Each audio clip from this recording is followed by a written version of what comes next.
Сендерме құрметті оқушылар, бүгін мен сендердің назарларына қазақ әдебиеті пәнінен 9 сыныптың мәңгілік ел, мәңгілік мұрат бөлімі бойынша ақын Несіпбек Айтұлының Бәйтерек поэмасын ұсынамын.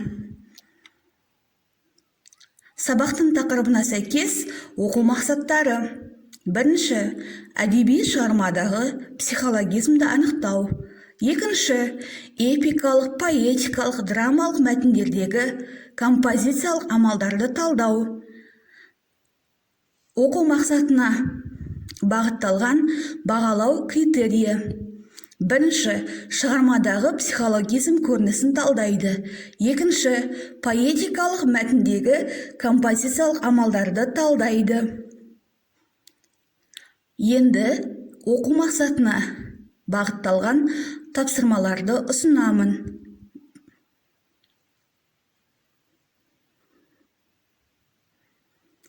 Бірінші тапсырма: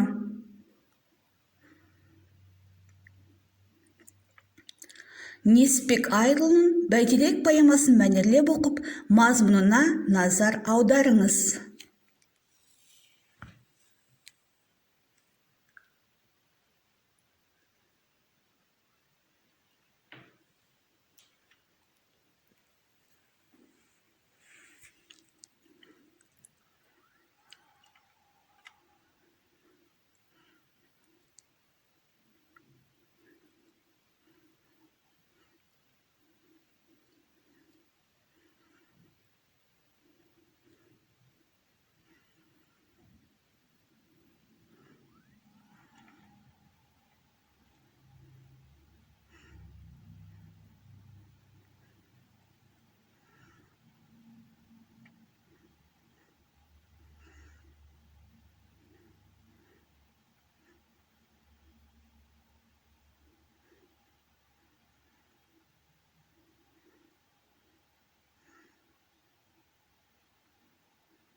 Бірінші тапсырмаға сәйкес дескриптор поэманың мазмұнына назар аударады.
Екінші тапсырма: Ривен әдісі бойынша жұмыс жасаңыздар. Бірінші, поэманы үзінділерге бөліңіз.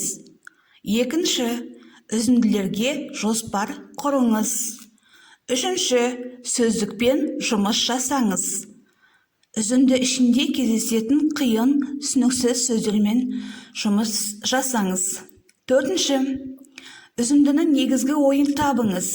Негізгі ой қай сөзде, қай сөйлемде екен анықтаңыз. Дескриптор үзінділермен жұмыс жасайды. Үзінділерге жоспар құрады. Поэмадағы қиын сөздерді анықтайды. Үзіндінің негізгі ойын табады.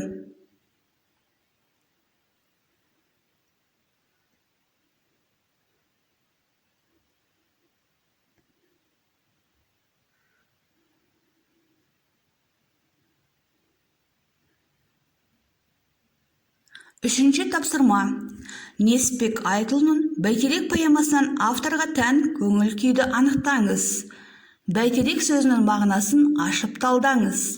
Ең алдымен ақынның көңіл күйін білдіретін сөздерді анықтау қажет.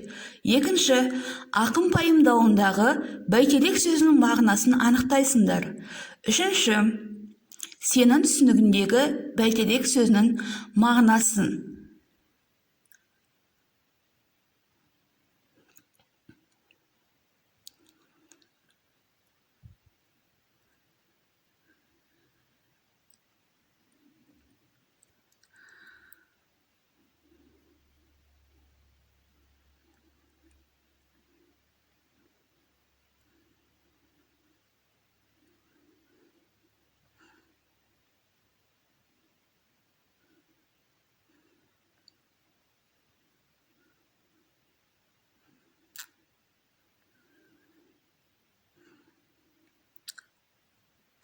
Дескриптор. Автордың көңіл күйін білдіретін сөздер мен сөз тіркестерін жазады. Автордың көңіл күйін анықтайды. Үшінші, тірек сөзге талдау жасайды.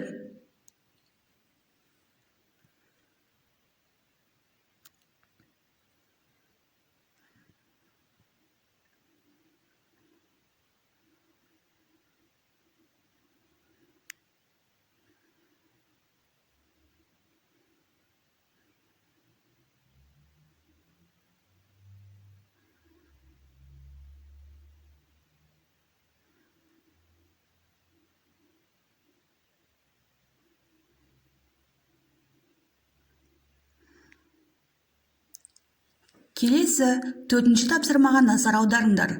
Поэманың композициялық құрылымына тармақтары арқылы талдау жасаңыз. Берілген тармақтарды толықтырып жазыңыз. Ең алдымен оқиғаның басталуы анықтаймыз. Түсімде тәуелсіздік падишасы ақ қағаз алтын қалам берді маған. Тармақтарды ары қарай толықтырып жазыңдар. Екінші, оқиғаның байланысы. Жарлыққа қолын қойды нық сеніммен, Астана ауыссын деп Ақмолаға деген тармақтары толықтырып жазыңдар. Үшінші, оқиғаның шиеленісі. Көсемге көштің сер салмағы бар, көк толқын кеме жүзсе қақ жарылар деген тармақтарды толықтырып жазыңдар.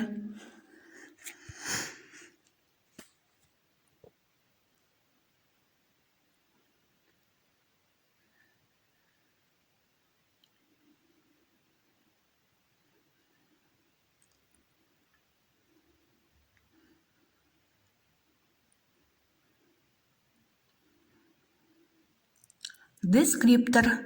Композициялық құрылымына тармақтары арқылы талдау жасайды. Поэма тармақтарын толықтырып жазады.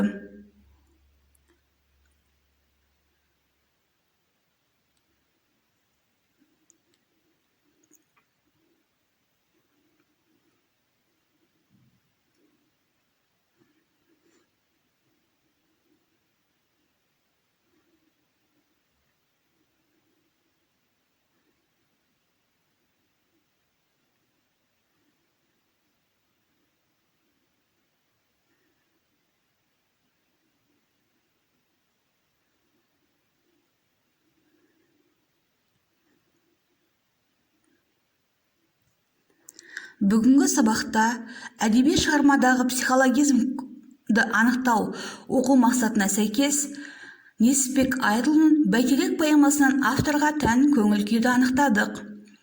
Екінші, эпикалық, поэтикалық, драмалық мәтіндердегі композициялық амалдарды талдау оқу мақсатына сәйкес біз сендермен поэманың композициялық құрылымына тармақтары арқылы талдау жасадық.